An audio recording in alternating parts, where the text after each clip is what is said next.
പിന്നെ നിങ്ങൾക്ക് ഒരു സ്ട്രോങ് റെഫറൽ ഉണ്ടെങ്കിൽ ഇപ്പോ നിങ്ങളോട് ഓൾറെഡി അവർ പറയാണ് ഇങ്ങോട്ട് വന്നാൽ ജോലി ഉണ്ടെന്നുണ്ടെങ്കിൽ ചിലപ്പോൾ നിങ്ങൾക്ക് കിട്ടും. കാരണം ചില കമ്പനീസിൽ സ്ട്രോങ് റെഫറൻസ് ഉണ്ടെങ്കിൽ ഇന്റർവ്യൂ ഇല്ലാതെ പോലും ജോലിക്ക് കയറിയ ആളുകളുണ്ട്.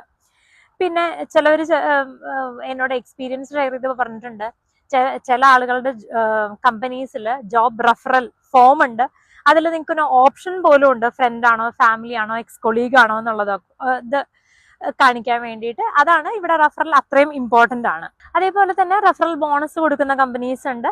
പക്ഷെ ചില ആളുകൾക്ക് ഒരു സ്ട്രേഞ്ചർ ആയിട്ടുള്ള ഒരാളെ റെഫർ ചെയ്യാൻ പറ്റില്ല, കാരണം റെഫർ ചെയ്യുമ്പോൾ അവർക്കും ഉത്തരവാദിത്തങ്ങളുണ്ട്.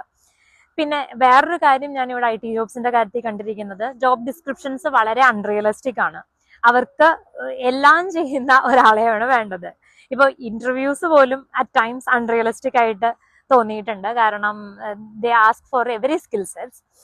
ആൻഡ് ദെൻ വേറൊരു കാര്യം നോക്കുകയാണെന്നുണ്ടെങ്കിൽ നിങ്ങൾ തന്നെ ഒരു ജോബ് ഡിസ്ക്രിപ്ഷൻസ് നോക്കുക, എന്തൊക്കെ സ്കിൽ സെറ്റ് ആണ് നിങ്ങളുടെ ഒരു ഡൊമൈനിൽ അവർ ചോദിക്കണേ എന്നുള്ളത് ഇവിടെ വരുന്നതിന് മുന്നേ തന്നെ നോക്കി അതൊക്കെ ഒന്ന് പ്രിപ്പയർഡ് ആയിട്ട് വരിക.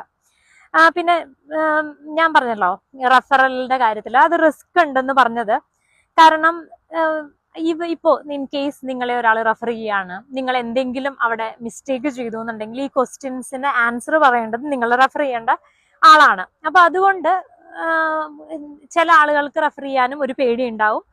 പിന്നെ റെഫറൽ ഉണ്ട് എന്ന് വിചാരിച്ചിട്ട് 100% ജോബ് അഷുറൻസ് ഉണ്ടെന്നും നമുക്ക് പറയാൻ പറ്റില്ല.